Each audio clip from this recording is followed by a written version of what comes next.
विघ्नहर्ता गणेश अब वो होने जा रहा है जिसके लिए वो स्वयं को कभी क्षमा नहीं कर पाएगा।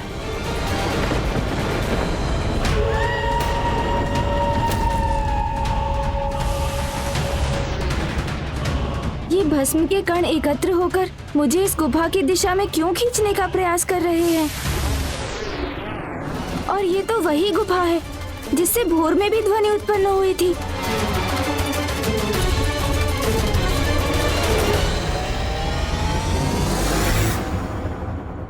ये सत्य है प्रिय कि घटित हो जाने के पश्चात भले ही गणेश स्वयं को कभी क्षमा न कर सके, किंतु माता पराशक्ति की आकाशवाणी के अनुसार जो होना है वो तो अवश्य होगा, उसे कोई नहीं टाल सकता।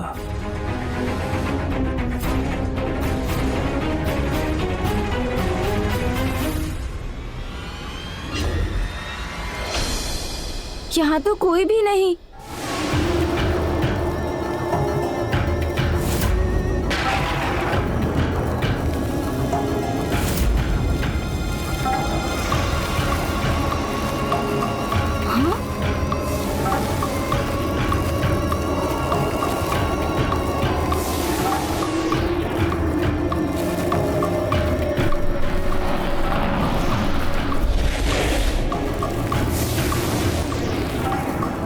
ये भस्म के कण एक आकार लेने का प्रयास कर रहे हैं।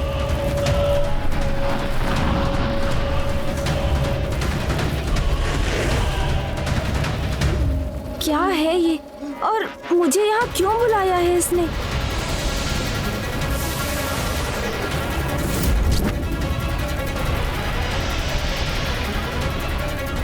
नहीं, मुझे मेरा यहाँ होना उचित नहीं प्रतीत हो रहा है।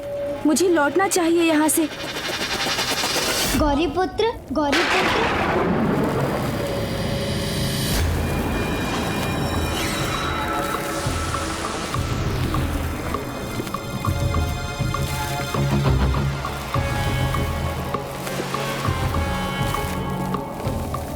अनेक वर्षों से जो यहाँ आपकी प्रतीक्षा कर रहा है वो हूँ मैं।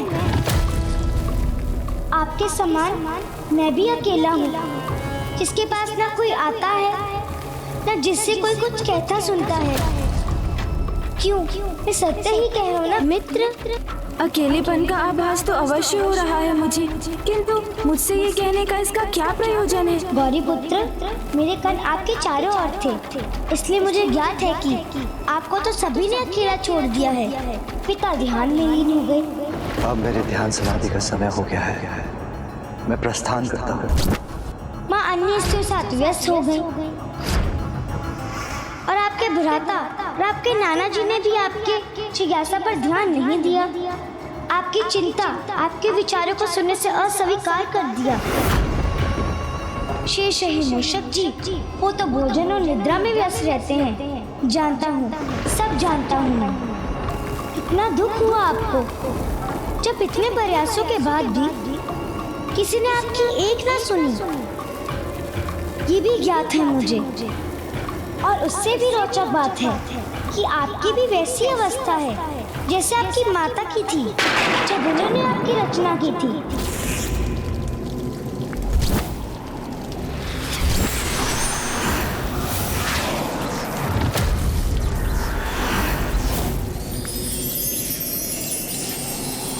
क्योंकि तब उन्होंने भी बहुत अकेलेपन का आभास हो रहा था।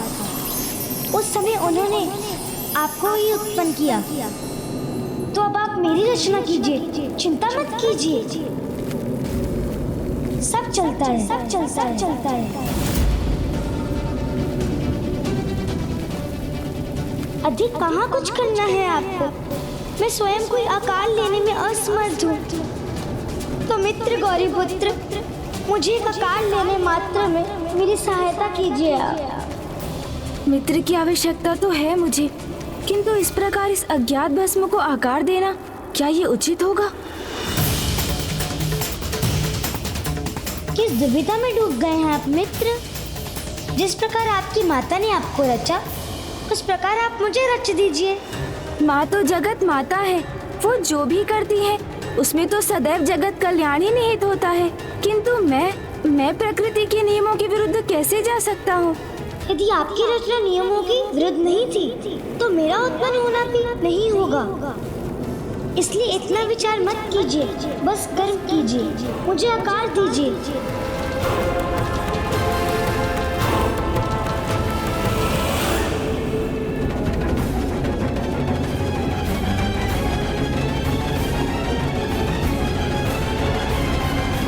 स्वामी, ये तो जन्म लेने के पूर्व ही अपने कपट का परिचय दे रहा है। गौरी पुत्र प्रथम पूज्य गणेश को उनकी दुर्बलता का आभास दिलाकर उनके लाभ उठाने का प्रयास कर रहा है, और साथ ही वो सब चलता है कि भाव को भी आरंभ कर रहा है। ये सब चलता है का भाव संसार में अनेक समस्याओं को जन्म देता है, और दुर्भाग्यवश ये संसार एक बहुत बड़े संकट का साक्षी बनेगा, वो भी स्वयं विघ्नहर्ता गणेश के हाथों।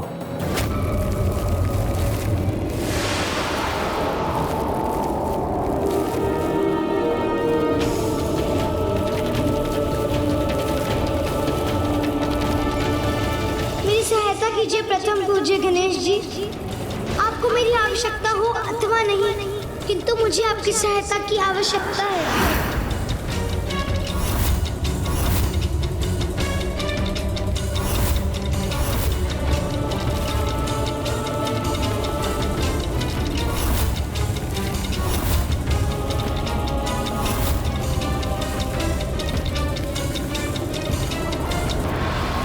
हमने गणेश जी के मन में प्रश्न जागृत कर उन्हें इतना विचलित तो कर ही दिया था कि वो यहाँ से बिना सहायता किए लौटने में असमर्थ होंगे।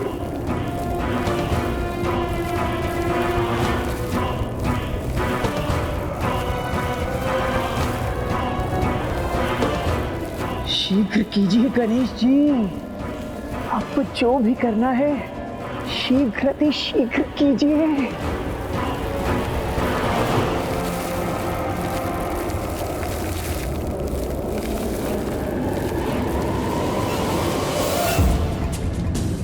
नहीं गणेश, ऐसा कदापि मत करना। स्वयं अपने द्वारा ऐसा भयंकर अनर्थ मत होने दीजिए प्रथम पूज्य गणेश जी।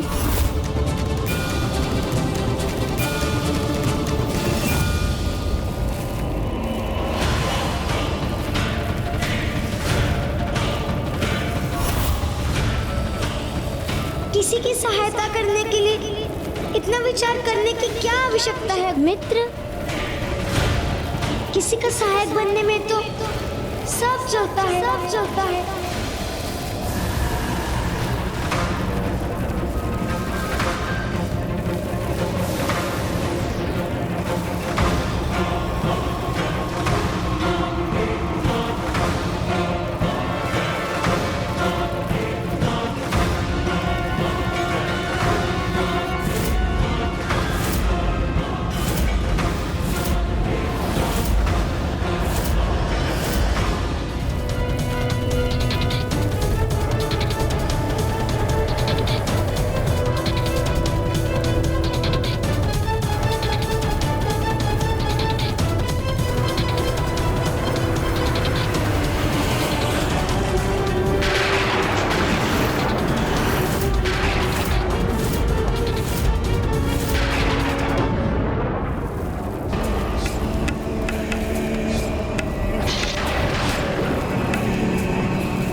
समय आ गया है, अब हमारे प्रयास अवश्य सार्थक होंगे।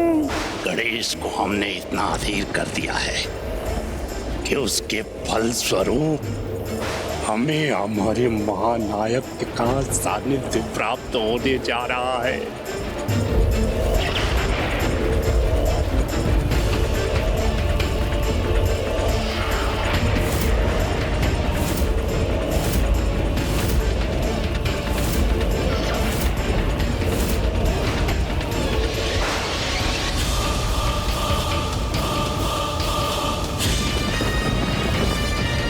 मेरे समक्ष जो घटित हो रहा है वो सृष्टि के संकट का कारण बनेगा, किंतु माता ने कहा था जो होना था वो हो चुका, और नियति के अनुसार जो होना है वो भी अवश्य होकर ही रहेगा।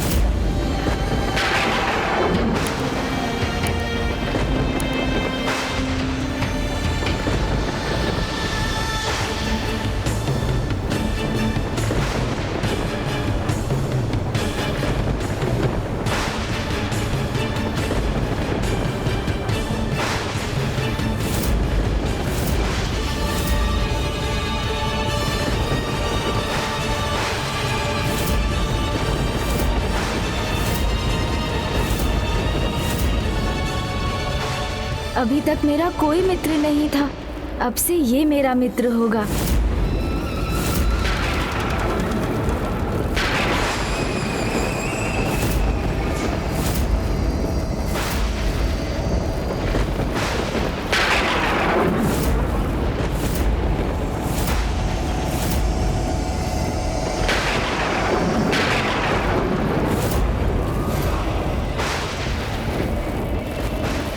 अब ऐसे निहारते ही रहेंगे अथवा मुझ में प्राण भी समाहित करेंगे। आप मात्र मेरे मित्र नहीं, मेरे रचयिता हैं, मेरे जन्मदाता हैं। हे महान प्रथम पूज्य गणेश जी, तो प्रतीक्षा मत कीजिए, शीघ्र इस कार्य को संपन्न कीजिए।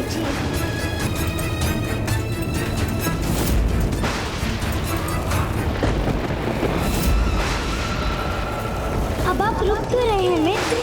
शीघ्र मुझ पे प्राण डालिए। तो मात्र प्राण ही देना शेष है। शीघ्र कीजिए ना गणेश जी। हाँ हाँ शीघ्र कीजिए। और विलंब उचित नहीं है, शीघ्र कीजिए। नहीं गणेश, ऐसा कदापि मत करना। ये अनर्थ मत कीजिए पार्वती नंदन। क्या ये उचित होगा? संकोच का स्थान नहीं है। अब अपनी रचना को शीघ्र प्राण दीजिए गणेश जी, और फिर आपको एक मित्र भी प्राप्त होगा। ऐसा मित्र जो सदा आपके साथ रहेगा, सदा आपकी प्रत्येक बात सुनेगा। अन्य सभी के समान मैं कभी अनसुना नहीं करूंगा। तो मुझे प्राण दीजिए गणेश जी, अब इतना भी मत सोचिए। सब चलता है, सब चलता है, चलता है। जो अपनी रचना होने के पूर्व ही अपना कार्य संपन्न करने की धूर्ता भरी युक्तियां जानता हो, वो भविष्य में और क्या क्या नहीं करेगा।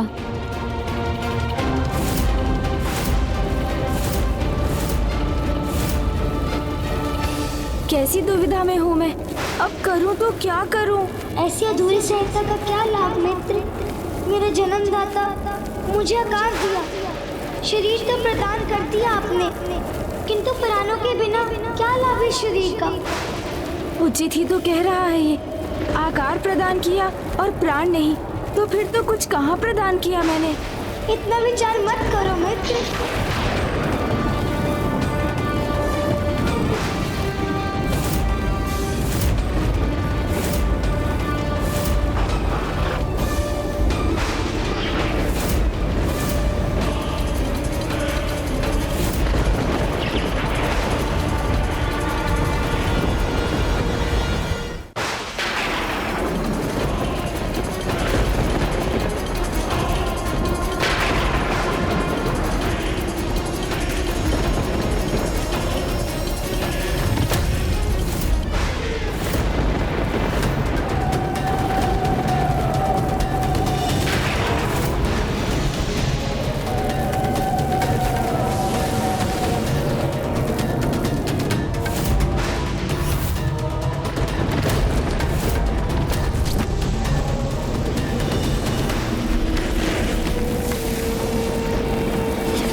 नमः।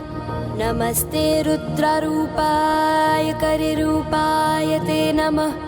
विश्वरूप स्वरूपाय नमस्ते ब्रह्मचारिणे।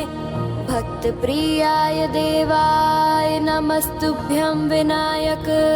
ॐ सिद्धि बुद्धि सहिताय महागणपतये नमः।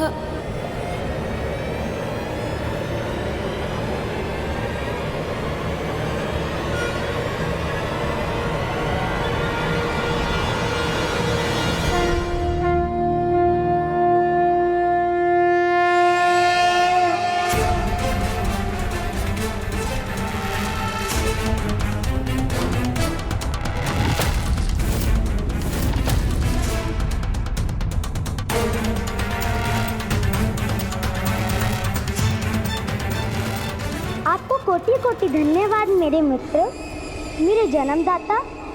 आपने मुझे शरीर दिया, प्राण दिए, तो अब एक नाम भी दे ही दीजिए।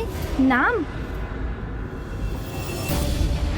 काम, क्रोध, मोह, मद और मात्सर्य जैसे विकारों को जो अपना गुण मानेगा, जो शास्त्रों से विपरीत चलेगा, जो धर्म के भी विरुद्ध होगा और जो सत्कर्मों से जिसे घृणा होगी, जो क्रूरता से आनंदित होगा, जिसके लिए अन्य जीवों को प्रताड़ित करना सब चलता है ही होगा, जो ऐसे पाप, कुकर्म और अत्याचार करेगा, जो सृष्टि की कल्पना से भी परे है, जो महाअधर्मी असुर, धर्म और सदाचार का अभिशाप बनेगा।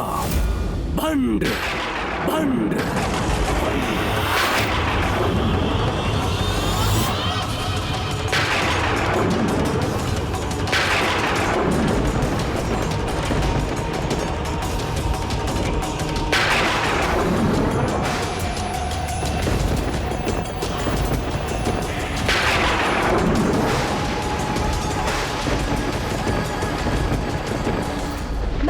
तुम्हारा नाम देता हूँ, भंड कुमार, भंड कुमार।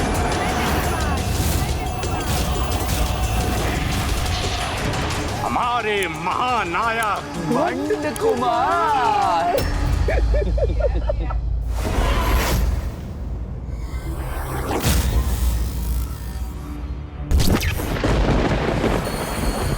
ये किसका स्वर था? कोई अन्य भी है क्या यहाँ? क्या तुम्हें भी कोई स्वर सुनाई दिया मित्र? किसी को देखा तुमने? नहीं मित्र, न मैंने कुछ सुना न मैंने कुछ देखा, और अभी आपके द्वारा यही तो उत्पन्न हुआ हूँ मैं। संसार के भिन्न स्वर और दृश्य मैं तभी पहचान सकूंगा जब उन्हें देखने और सुनने में आप मेरी सहायता करेंगे। नहीं, तुम्हारे शरीर की रचना कर तुम्हें प्राण भी दिए हैं मैंने, तो अब अन्य जीवों के समान स्वयं संसार को देख समझकर अपने अनुभवों के आधार पर अपने व्यक्तित्व का निर्माण करना होगा। गणेश जी की सहायता के बिना तो मैं एक सामान्य जीव बन के ही रह जाऊंगा। उनके सम्मान मुझे शक्तियाँ कैसे प्राप्त हो पाएंगी? नहीं मित्र, कुछ समय तो आपको मेरे साथ चलना ही होगा। मुझे जीवन दिया है आपने, इसलिए मेरा मार्गदर्शन तो आपका ही उत्तरदायित्व है। आप मेरे कर्ता धर्ता हैं, मेरे ईश्वर हैं। नहीं, मैं तो तुम्हारा मित्र ही हूँ, इसीलिए मुझे मित्र ही पुकारो। एक मित्र का साथ पाने के लिए ही तो मैंने तुम्हारा सृजन किया, क्योंकि किसी के पास भी मुझसे बात कर मेरी जिज्ञासा शांत करने का समय ही नहीं था।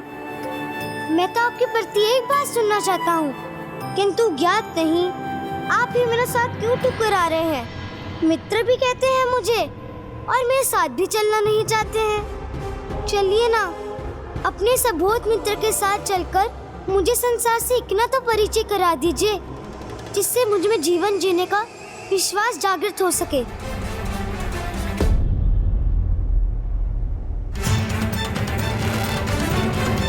अच्छा, आप मेरा साथ नहीं चाहते तो मैं आपको विवश नहीं करूंगा। किसी प्रकार इस विशाल संसार में अपना मार्ग स्वयं ही ढूंढ लूंगा। रुको।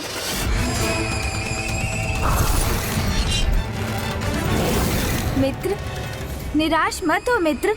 मैं कुछ समय तुम्हारे साथ अवश्य चलूंगा, किंतु मात्र एक प्रहर, अर्थात आज सूर्यास्त तक। उसके उपरांत मुझे नाना जी के निवास लौटना होगा।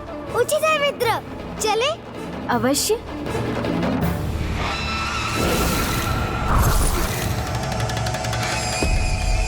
आपसे शरीर प्राप्त किया, फिर जीवन भी प्राप्त किया, किंतु अभी तो बहुत कुछ शेष है। सर्वशक्तिमान जो बनना है मुझे, इसलिए जब तक आपसे अनेकों शक्तियां नहीं प्राप्त करूंगा, आपसे विलग कैसे हो सकता हूँ? अब मित्रता का इतना लाभ उठाना तो चलता है ना?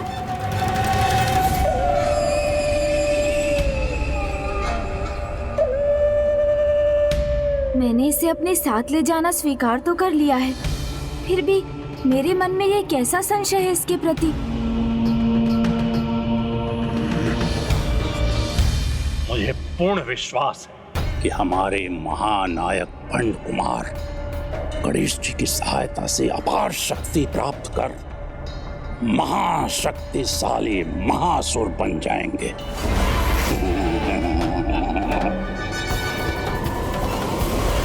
सब कुछ ज्ञात होने पर भी कैसा अबोध होने का ढोंग कर रहा है कुटिल भंड कुमार। उन्हें मित्र पुकार कर प्रथम पूज्य गणेश की मित्रता के सरल भाव को जागृत कर अपना क्या प्रयोजन सिद्ध करने का प्रयास कर रहा है ये? देवी, पथभ्रष्ट संतान अधिक समय तक अपने माता पिता का अनुचित लाभ नहीं उठा सकती, क्योंकि एक समय ऐसा आता है जब स्वयं एक पिता भी अपनी भटकी हुई संतान की सहायता करने से अस्वीकार कर देता है, ताकि वो संतान भी अपने जीवन के कठिन अनुभवों से सीख प्राप्त कर उचित मार्ग पर लौट सके। गणेश अपनी रचना के प्रति माता पिता का ही दायित्व निभा रहा है, किंतु ये भंड कुमार गणेश जी का अनुचित लाभ तभी तक उठा सकेगा जब तक गणेश उसकी वास्तविकता समझकर उसकी सहायता करने से अस्वीकार नहीं कर देता। और स्वयं भगवान द्वारा ऐसा करने का एकमात्र परिणाम हो सकता है एक बहुत बड़ी सीख का सामना करना।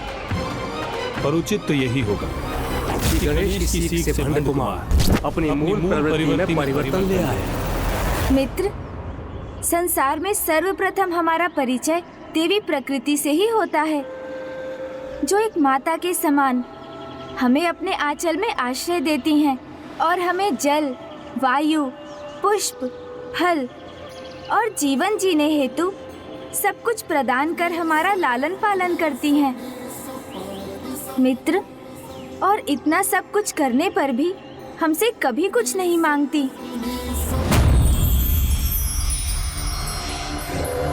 अद्भुत।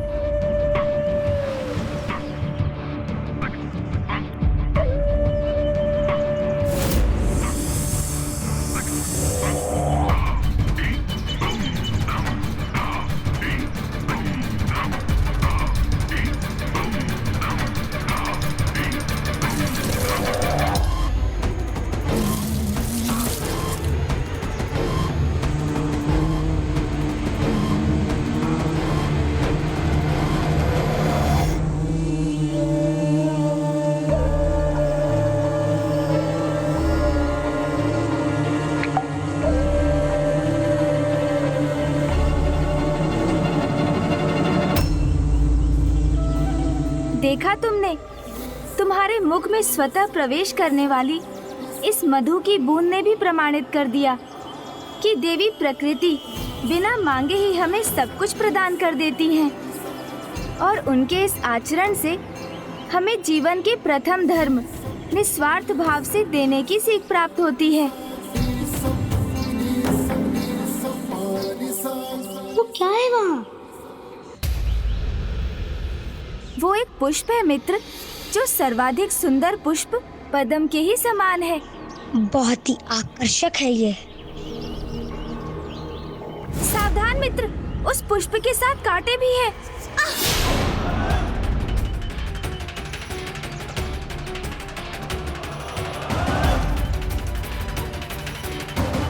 अद्भुत है ये कांटे, आकार में छोटे होने पर भी किसी को इतना बड़ा कष्ट देने में सक्षम है ये कांटे।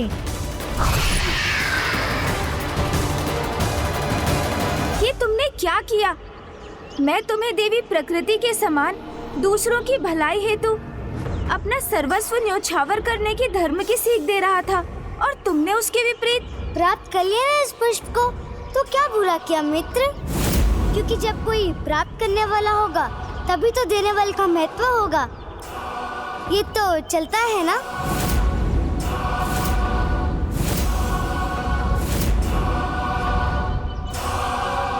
कितने अबोध हो तुम। जिसे तुम प्राप्त करना समझ रहे हो वो छीनना है, जो सर्वथा अनुचित है, क्योंकि जो स्वेच्छा से दिया जाए उसे प्राप्त करने का अधिकार तो है हमें, छीनने का नहीं। एक पुष्प स्वेच्छा से अपनी सुगंध और सौंदर्य हमारे साथ बांटता है, जिनका आनंद हम अवश्य ले सकते हैं, किंतु उस पुष्प को पौधे से विलग करने का कोई अधिकार नहीं है हमें।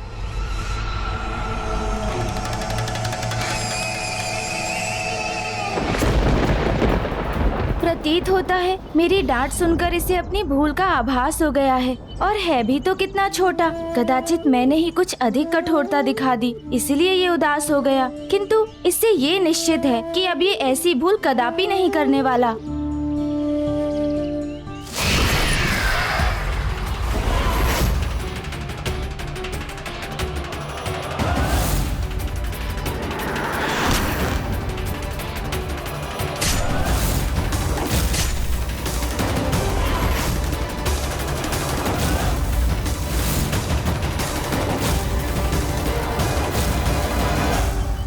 क्या किया तुमने?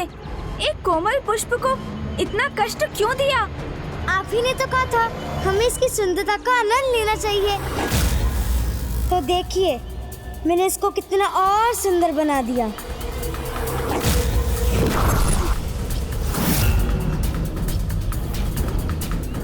पुष्प को कांटों से छलनी कर उसकी सुंदरता में वृद्धि का आभास हो रहा है इसे। अर्थात ये तो इसके मूल स्वभाव में निहित दुष्टता का ही संकेत है। मित्र, मैं तुम्हें जो कुछ भी समझाने का प्रयास कर रहा हूँ तुम उसके विपरीत ही समझ रहे हो।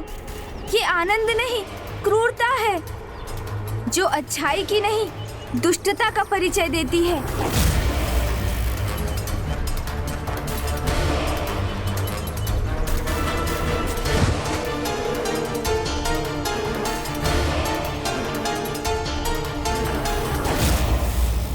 इतने तीव्र सर में उलाना क्यों दे रहे हैं मित्र, जिससे अपाट पीड़ा हो रही है मुझे। अब आप ही बताइए इसमें क्या दोष है मेरा? मेरा सृजन तो अभी अभी हुआ है ना, तो अच्छाई और बुराई का भेद ज्ञात करने का समय कहाँ मिला मुझे? अब आप जो भी सिखाएंगे मैं वही सीखूंगा। अब एक नवजात बालक से इतनी भूल तो चलती है ना। ये तो उचित कह रहा है, इसका सृजनकर्ता तो मैं ही हूँ, इसलिए इसे अच्छाई और बुराई का भेद सिखाने का कर्तव्य भी मेरा ही है। मुझे इसके जीवन में सुपथ पर चलने का मार्गदर्शन करना होगा, अन्यथा अभी इसके स्वभाव की जो झलक मुझे दिखाई दी है ये तो उसे ही अपना व्यवहार बना लेगा, इसलिए मुझे इसे अच्छाई का ज्ञान देना अत्यंत आवश्यक है।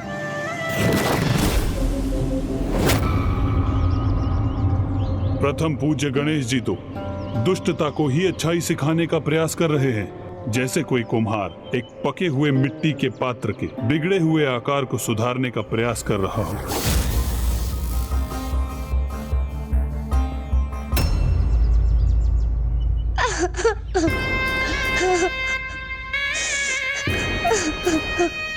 तुम चिंता मत करो मित्र, मैं तुम्हें अच्छाई और बुराई का भेद अवश्य सिखाऊंगा।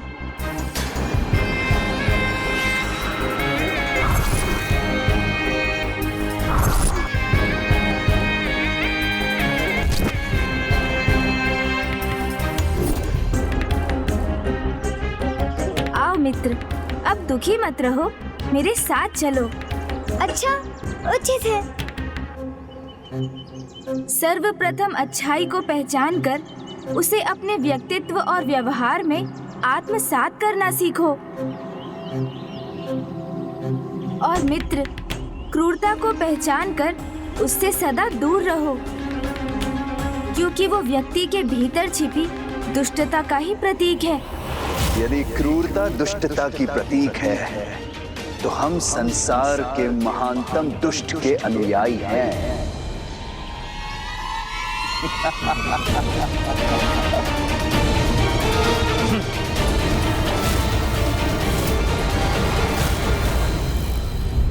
ये अचानक कहां अदृश्य हो गए ये दोनों?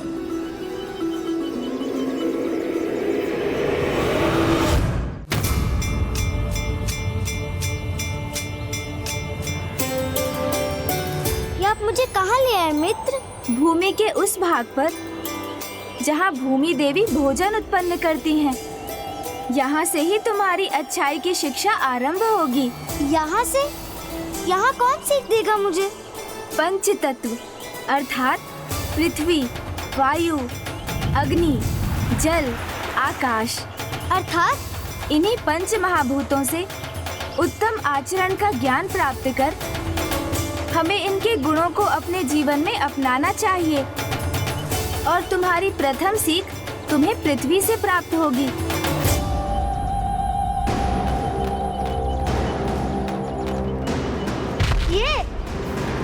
ये पृथ्वी, ये लाचार पृथ्वी वाला मुझे क्या सिखा सकती है?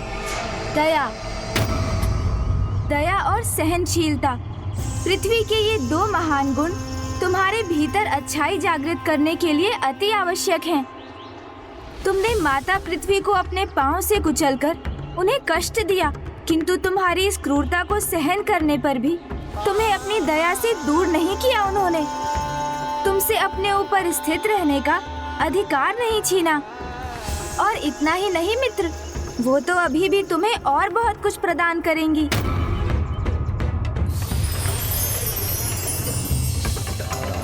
ये देखो मित्र, फसल अर्थात भोजन। माता पृथ्वी सदैव अपने धर्म का पालन करती हैं। हम उन्हें जो घाव देते हैं वो उन्हें स्वयं ही भर लेती हैं और अपने कष्ट की चिंता किए बिना निरंतर हमें भोजन प्रदान करती हैं, जो दया और सहनशीलता का उच्चतम उदाहरण है।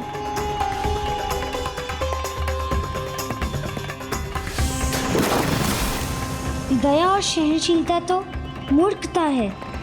यहाँ वास्तविक सीख तो ये है कि लाचार को जितना प्रताड़ित करोगे उससे उतना ही लाभ उठा सकोगे।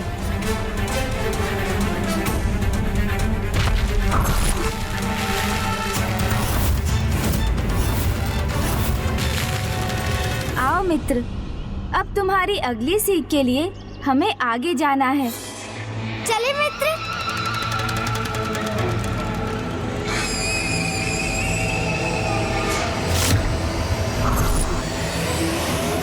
ये असुर तो अच्छाई के उदाहरण से भी बुराई की ही सीख प्राप्त कर रहा है। तो मेरा अनुमान सत्य ही था। गणेश जी से सुधारने का कितना भी प्रयास क्यों न कर लें, किंतु ये कदापि नहीं सुधरेगा।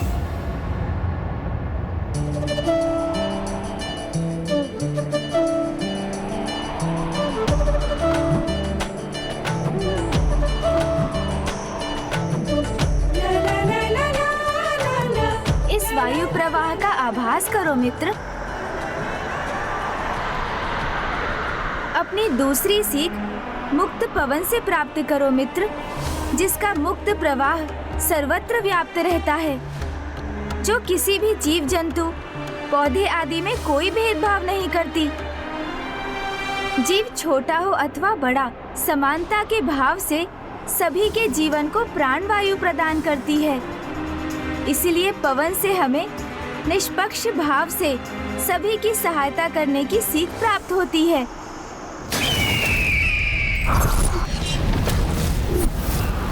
पवन से तो एक ही सीख प्राप्त हुई है मुझे।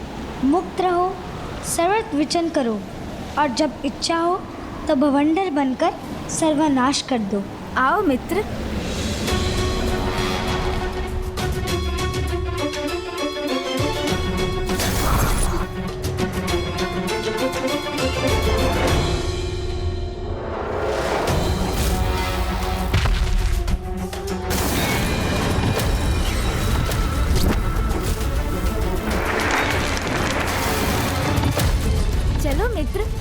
आगे प्रस्थान करते हैं।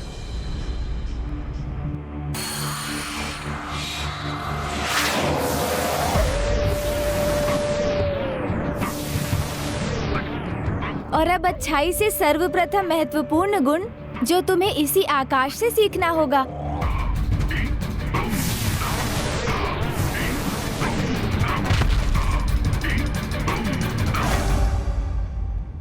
सर्वाधिक ऊंचाई पर स्थित आकाश की सीमा ही अनंत विस्तार तो हमारी आत्मा का भी प्रतीक है, क्योंकि आत्मा भी तो अनंत ही है।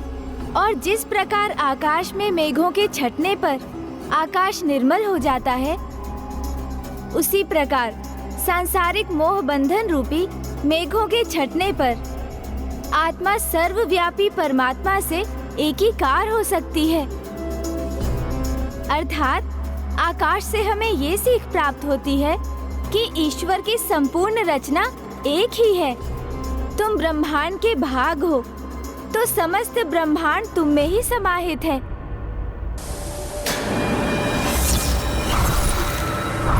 आकाश के अनंत विस्तार से यही सीख प्राप्त हुई है मुझे कि समस्त सृष्टि में एक ही राजा का अनंत साम्राज्य होना चाहिए और वो साम्राज्य मैं ही स्थापित करूंगा।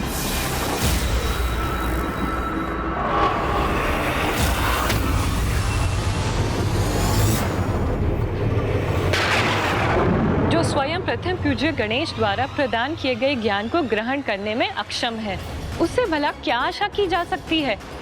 इसीलिए इस बालक भंड कुमार के आचरण में किसी सुधार की कोई संभावना नहीं है।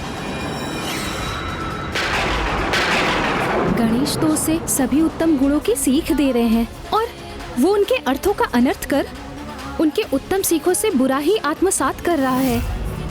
माता पराशक्ति ने सर्वथा उचित कहा था, नियति को कोई परिवर्तित नहीं कर सकता। न तो ये भंड कुमार स्वयं में कोई परिवर्तन लाएगा और न ही सृष्टि का वो संकट टलेगा जो ये अधर्मी उत्पन्न करने जा रहा है। अब तो यही उचित होगा कि गणेश जी इसकी वास्तविकता को पहचान कर उसके अनुरूप व्यवहार करें। ये मुझे किस प्रकार के अनिष्ट का आभास हो रहा है?